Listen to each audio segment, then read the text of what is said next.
Everyone, today new chapter starting for matrix का 33.1 chapter. इससे पहले मैट्रिक्स के बारे में हम बता चुके हैं। मैट्रिक्स क्या है, matrix, kinds of matrix, square matrix, row matrix, identity matrix, diagonal matrix. इसके बारे में इससे पहले इसके बिफोर वीडियो में हम बता चुके हैं।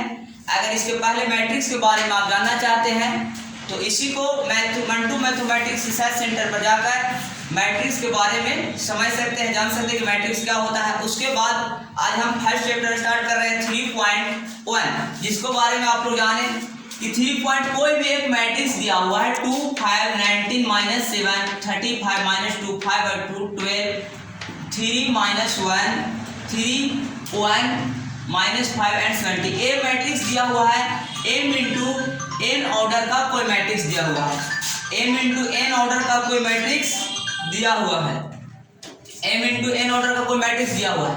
तो इसको सबसे पहले हमको फर्स्ट में पूछ रहा है कि यह जो the order of matrix, the order of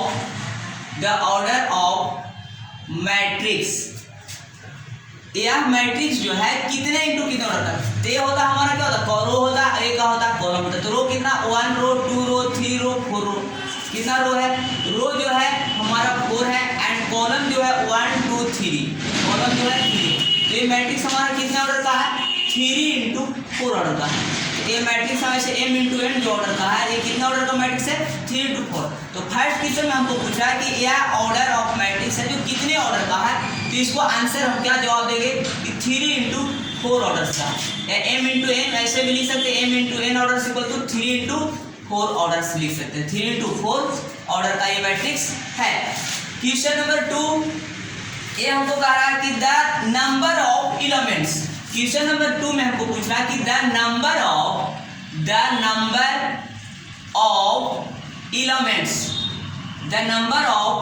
elements, मतलब यह मैट्रिक्स जो है इसमें टोटल कितने तत्व विद्यमान है, कितने एलिमेंट्स विद्यमान हैं। तो इसमें टोटल कितना एलिमेंट्स जो है, ये 3 इंटू 4 ऑर्डर का था। तो जितने एलिमेंट का रो कॉलम है तो इसको मल्टीपल कर देंगे, 3 इंटू 4 क्या होता है 12। तो इसमें कितने ऑर्डर का विद्यमान है, तो 12 एलिमेंट्स विद्यमान है। कितने एलिमेंट्स विद्यमान है, 12 एलिमेंट्स। 3 इंटू 4 ऐसे अगर नहीं तो ऐसे भी हम लिख सकते हैं 3 3 3 3, क्या हो गया 12 एलिमेंट्स हो गया। क्वेश्चन नंबर 3 में हमको क्या पूछ रहा है कि राइट द एलिमेंट्स।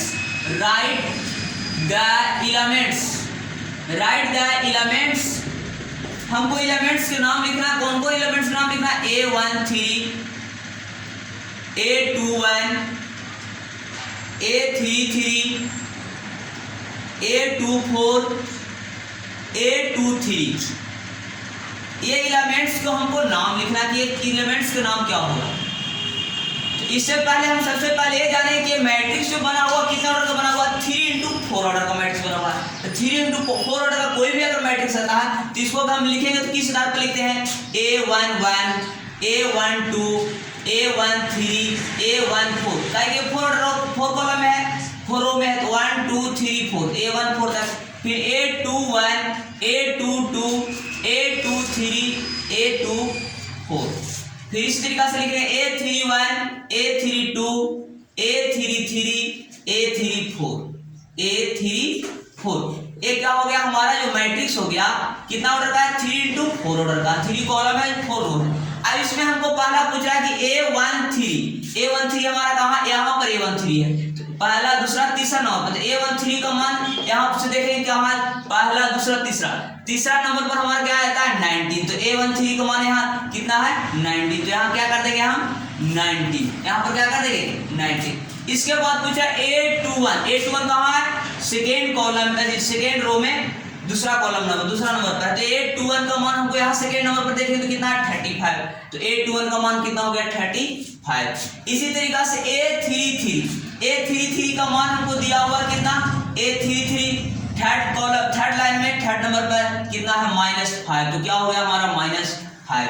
इसी तरीका से क्वेश्चन नंबर A24 है, A24 तो यहाँ पर है, तो A24 यहाँ भी देखेंगे, इसको सामने क्या हो जाएगा 12 हो जाएगा।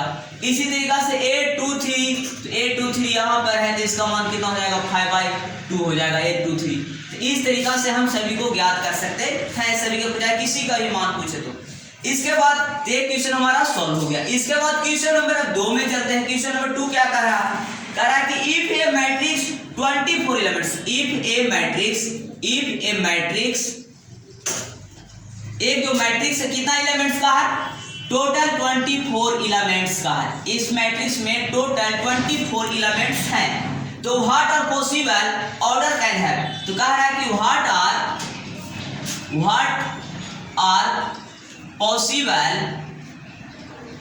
possible order it can have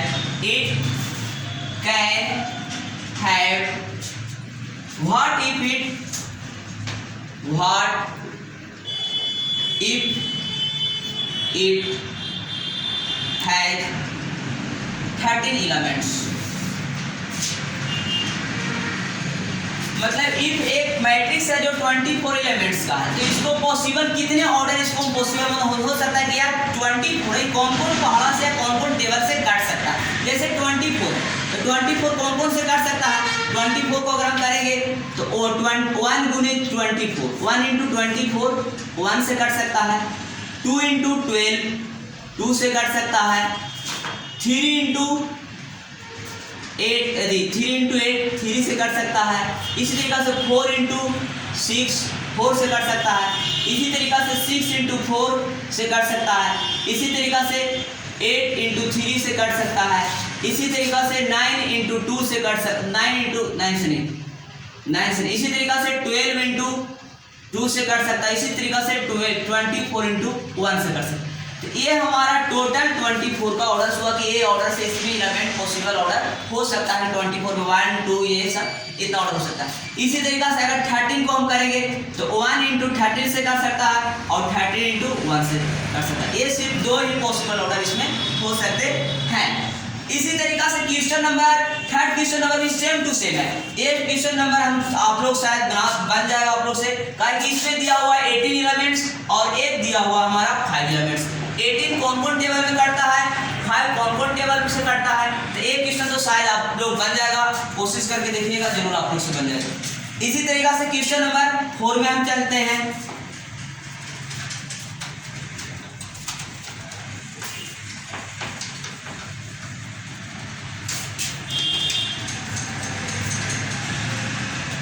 question number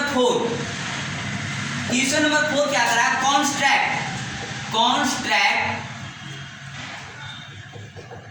construct A 2 into 2 matrix. 2 into 2 order का कोई मैट्रिक्स बनाना है जो ए इक्वल टू दिया हुआ है a adjoint i j whose elements given by. हमको एलिमेंट्स फाइंड करने का है कितना ऑर्डर का? एक मैट्रिक्स दिया हुआ है, जो कोई भी अगर मैट्रिक्स नहीं दिया हुआ रहेगा तो उसको अगर एलिमेंट्स फाइंड करना है, एडजॉइंट अगर दिया हुआ रहेगा तो किस तरीका से हम फाइंड करेंगे? कितना ऑर्डर का? 2 into 2 ऑर्डर का। सबसे पहले 2 into 2 ऑर्डर का मैट्रिक्स अगर लिखना है तो किस तरीका से लिखेंगे? a equal to 2 into 2 order का मैट्रिक्स अगर लिखना है तो लिखते हैं a1 1 a1 2 a2 1 a2 2। ये हमारा मैट्रिक्स जो हो गया 2 into 2 ऑर्डर का हो गया। ये फर्स्ट जो होता है i का मान होता है और सेकेंड वाला जो होता है वो j का मान होता है। तो फर्स्ट हम अगर निकालेंगे aij, फर्स्ट का अगर मान निकालेंगे aij इक्वल टू फर्स्ट का मान, तो i का मान i का मान भी 1 हो गया और j का मान भी 1 हो गया।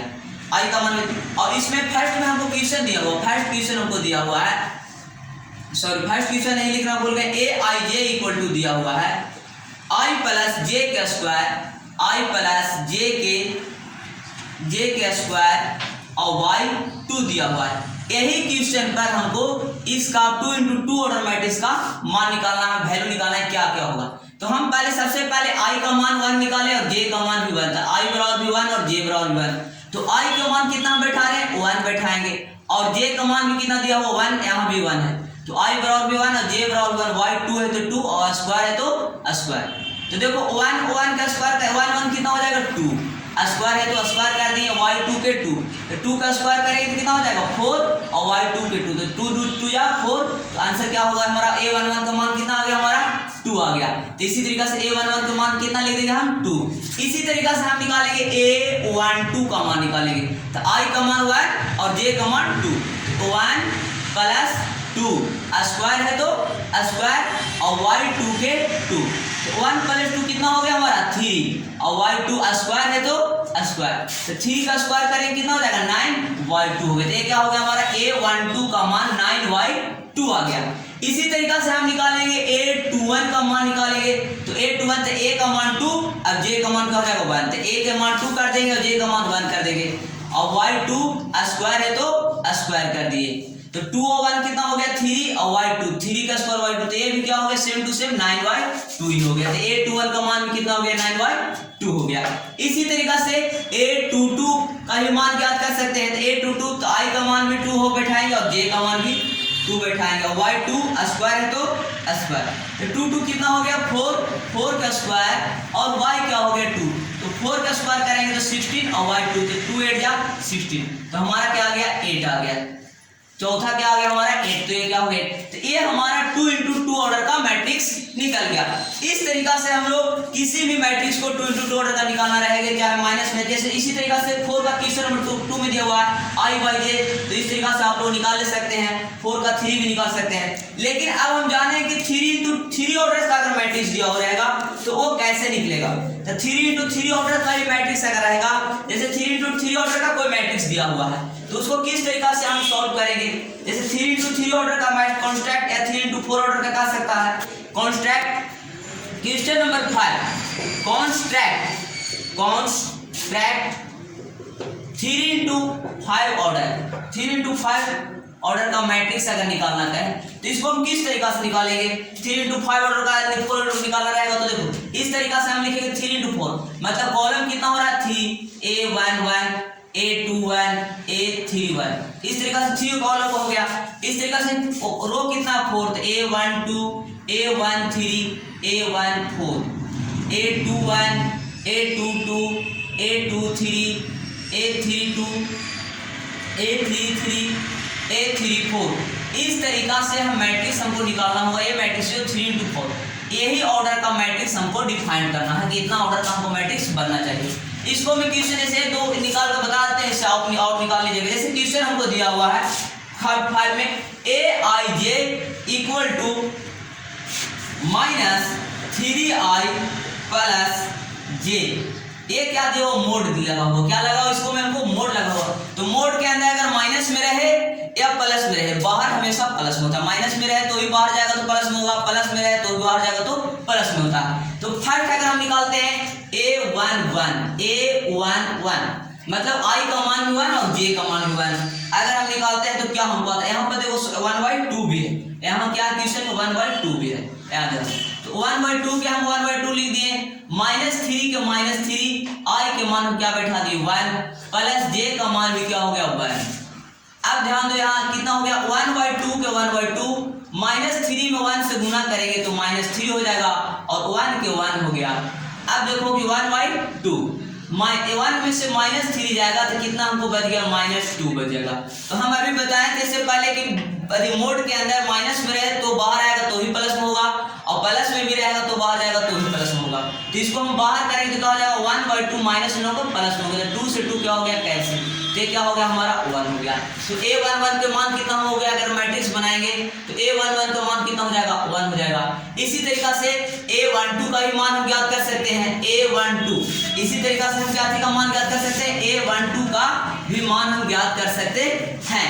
तो a12 का मान इसी तरीका से हम लोग ज्ञात करते हैं, a12 का मान क्या होगा, तो a12 का मान क्या क्वेश्चन को 1/2 × -3i + j ये क्वेश्चन दिया हुआ। तो a12 इसको 1/2 को 1/2 माइनस के माइनस 3 के 3 i का मान क्या बैठा हुआ है, i का मान 1 है, j का मान 2 है, तो i का मान क्या बैठा देंगे 1 और j का मान क्या बैठा देंगे 2 बैठा दिए। ये मोड लगा हुआ है, क्या लगा हुआ है मोड लगा हुआ है।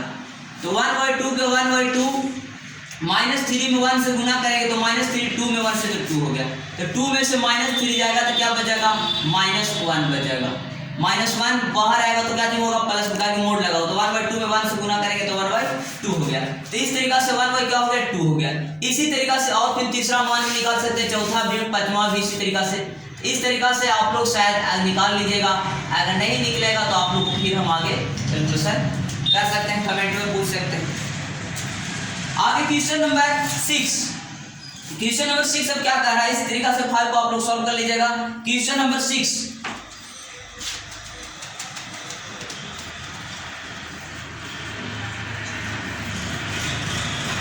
क्वेश्चन नंबर 6 क्या बोल रहा है, find the value of x y. Find the value of x y, मतलब कह रहा है कि एक्स वाई का वैल्यू फाइंड करने का है। एक्स वाई एंड जेड का वैल्यू हमको फाइंड करने का है कि मैट्रिक्स कोई दिया हो उसको एक्स वाई जेड का, जैसे कोई फर्स्ट क्वेश्चन दिया हो 4 3 x 5 एंड y z 1 5, ये मैट्रिक्स दिया हुआ है इतना बराबर इतना, तो हमको इसको फाइंड करने का है एक्स वाई जेड। इसमें आसान है, इसमें आप लोग को थोड़ा सा खाली समझने की जरूरत है। ये x है, a1 21 का मान है, a21 का मान कितना होगा 1, तो x का मान यहाँ कितना हो जाएगा 1, इसको सामने वाले लिख दे, x का मान हो गया 1। इसी तरीका से यहाँ y है तो y का मान यहाँ कितना हो जाएगा 4। इसी तरीका से z है तो z का मान कितना हो जाएगा 3, और 5 है तो 5 के सामने, तो इस तरीका से y z का मान भी आप लोग निकाल सकते हैं। क्वेश्चन नंबर 7, उसमें थोड़ा इक्वेशन बनेगा, वो भी आप लोग समझ सकते हैं। क्वेश्चन नंबर 6, आई होप आप लोग क्वेश्चन नंबर 6 समझ गए होंगे। इसी तरीका से क्वेश्चन नंबर 7, क्वेश्चन नंबर 7 क्या कर रहा है, find the value of a b and c. A b c and d, हमको वैल्यू निकालना है, a b and c d का वैल्यू निकालना है। जैसे हमको दिया हुआ a minus b, 2a plus c, 2a minus b और 3c plus D, 3c plus D. इस तरीका से हमारा दिया हुआ, इसका मान दिया हुआ 1 -1 5 0 30, ये हमारा मान दिया हुआ। इसको हम सबसे पहले ले जानेंगे, ये फर्स्ट है तो फर्स्ट इक्वेशन क्या बन रहा 1, तो a minus b equal to क्या बन रहा हमारा इक्वेशन -1 बन रहा है। a minus b equal to equation क्या बन रहा है -1, और 2a minus b equal to क्या बन जा रहा है हमारा 0। 2a minus b equal to क्या बन जा रहा है 0। इक्वेशन 1 हो गया, और इक्वेशन क्या हो गया 2 हो गया। हम अगर करेंगे subtract equation 1 and 2, equation 1 and 2 को सब्ट्रैक्ट करने पर करेंगे। तो अगर इक्वेशन 1 2 को हम सब्ट्रैक्ट करते हैं, यहाँ पर सॉल्व में अगर करते हैं, आप लोग 10th क्लास में इससे पहले इक्वेशन पढ़ चुके होंगे, तो इक्वेशन तो आप लोग जानते हैं, तो a में से 2a जाएगा तो क्या हमारा बच जाएगा -a बच जाएगा। a माइनस माइनस क्या हो जाएगा हमारा प्लस हो जाएगा, तो b हमारा क्या चीज हो गया प्लस में, चीज माइनस नहीं प्लस में छुपा हुआ, माइनस माइनस दोनों मिलके ये प्लस में हो गए माइनस, तो प्लस माइनस क्या हो जाएगा कैंसिल हो गया। अब यहाँ -1 बच गया, यहाँ माइनस है 0 क्या है यहाँ पर प्लस छुपा हुआ, तो माइनस प्लस माइनस और माइनस माइनस प्लस, तो माइनस माइनस प्लस, लेकिन चीज का चीज रहेगा माइनस का, तो यहाँ माइनस ए हो गया, यहाँ -1, तो minus minus plus, a equal to क्या हो गया हमारा 1, a का मान हमारा 1 आ गया। तो अब इक्वेशन 1 में रखेंगे तो हमारा b का मान रखेगा। अब लिखेंगे putting in the value of a, value of a in equation 1, in equation 1, equation 1 में a का मान रखेंगे। तो देखो इक्वेशन 1 क्या है, a minus b equal to 1 -1, तो a का मान हम क्या रख देंगे 1, माइनस बी के माइनस बी माइनस 2 के -1, 1 प्लस में उधर जाएगा तो क्या चीज हमारा हो जाएगा माइनस में हो जाएगा, तो -1 और -1 कितना हो गया -2, तो माइनस माइनस प्लस b का मान हमारा क्या हो गया 2 आ गया। अब जब हमको b का मान 2 आ गया, तो इसी तरीका से हमको a और b का मान निकालेगा, इसी तरीका से c और d का मान भी हम निकाल सकते हैं। इसी तरीका से हम लोग c और d का भी मान निकाल सकते हैं। c का मान देखो इसी तरीका से क्या है 2a plus c equal to क्या है 5, 2a plus c equal to 5 and 3c plus 2a plus c equal to क्या है 5, इक्वेशन क्या है 3 हो गया। तो इसमें अगर a का मान हम रख देंगे तो हमको d का मान निकल जाएगा। तो लिखेंगे हम putting the value of a, putting the value of a in equation 1 में हम मान रखने हैं a का मान, तो 2 का 2 हो गया, a का मान रख दिया -1 और प्लस c का c 5 का 5, तो 2 में -1 से गुना करेंगे -2 c के c 5 का 5, 2 माइनस में उधर जाएगा तो क्या हो जाएगा प्लस में, तो 5 कितना हो गया 7, तो c का मान हमारा कितना हो गया 7। इसी तरीका से 3 प्लस c, 3 प्लस 9 अब c plus d equal to दिया हुआ हमारा मान 30 दिया हुआ है, तो इसमें क्या मान उठाएंगे c का, लिखेंगे putting the the value of c in equation 4। Equation 4 इसको अगर मान लेते हैं तो इक्वेशन 4 में सी का मान रखेंगे तो डी का मान हमारा निकल जाएगा। 3 × 7 प्लस डी के डे इक्वल टू क्या हो गया 30। 7 × 3 क्या हो गया 21। 21 प्लस डी इक्वल टू क्या हो गया 13 हो गया। ये क्या हमारा है 13। अब डी के डी 21 प्लस में उधर जाएगा तो क्या में हो जाएगा माइनस में। तो 20 में से इतना गया तो हमारा कितना बच गया 8 बच गया -8। तो डी बराबर क्या होगा हमारा माइनस। तो हमारा ए बी सी डी चारों का मान फाइंड हो गया। इसी तरीके से क्वेश्चन नंबर 8 इसी तरीके से हम सॉल्व कर सकते हैं। क्वेश्चन नंबर 8 क्या बोल रहा है हमको ध्यान देने के बाद। Question number 8 a equal to क्या कह रहा है। क्वेश्चन नंबर 8 में कह रहा है कि ए कोई मैट्रिक्स है जो है a into a i j equal to है m इंटू एन ऑर्डर का। ये स्क्वायर मैट्रिक्स का होगा। स्क्वायर मैट्रिक्स का मतलब क्या होता है स्क्वायर मैट्रिक्स। ये कब होगा स्क्वायर मैट्रिक्स। स्क्वायर मैट्रिक्स चाहे 3 × 3 ऑर्डर का हो या 2 × 2 ऑर्डर का हो या 4 × 4 ऑर्डर का हो तो ये हमारा क्या होगा स्क्वायर मैट्रिक्स। तो इसको मतलब क्या होता है कि m और n का मान दोनों क्या हो इक्वल हो। m और n का मान क्या हो इक्वल। तो इसको मैं हमको फर्स्ट में ऑप्शन में दिया हुआ है m greater than n, second में दिया हुआ है m less than n, third में दिया हुआ है m इक्वल टू n और चौथा में दिया हुआ नन ऑफ दिस। तो हमको में सब में क्या हो रहा है 3 × 3 2 सब क्या बराबर है। तो m और n क्या होगा बराबर होगा। तो इसमें कौन सा ऑप्शन हमारा हो जाएगा थर्ड करेक्ट हो जाएगा। तो m × n होगा वही क्या होगा स्क्वायर मैट्रिक्स होगा। Question number 9 3x plus y 7 equal to 5 and y plus 1 equal to 0। तो ये क्वेश्चन नंबर 9 जैसे क्वेश्चन नंबर 7 बताया उसी तरीके से आप लोग कर लीजिएगा। फिर इसी तरीके से question number 10 the number of all possible matrix 3 order का। तो टोटल 3 × 3 ऑर्डर का अगर मैट्रिक्स अगर पूछेगा तो इसमें टोटल कितना नंबर होगा। तो 3 × 3 × 3 क्या होता है 9 नंबर हो जाएगा। तो 9 × 0 एंड 1 इसमें कह रहा है कि 0 और 1 का नो एंट्री होगा। 0 और 1 का एंट्री होगा। तो इसमें कितना एंट्री हो जाएगा द नंबर ऑफ पॉसिबल। तो 2 पर पावर अगर 9 कर देंगे क्या करेंगे 2 पर पावर 9 कर देंगे तो कितना हो जाएगा 9 टोटल मैट्रिक्स है। तो 2 × 2 × अगर 9 बार हम गुना करेंगे तो कितना हो जाएगा हमारा 512। आंसर कितना हो जाएगा 500। Hello student the chapter is and. अगला चैप्टर नेक्स्ट डे स्टार्ट करेंगे 3.2। आप लोग आई होप आप लोग समझ गए होंगे। फर्स्ट चैप्टर टोटल क्वेश्चन 10 है। सेकंड चैप्टर में न्यू चैप्टर स्टार्ट करेंगे। उसको अगर इसमें जो क्वेश्चन आप लोगों को नहीं समझ में आया होगा कमेंट में जवाब दे फिर आपको फिर समझाया जाएगा। थैंक्स।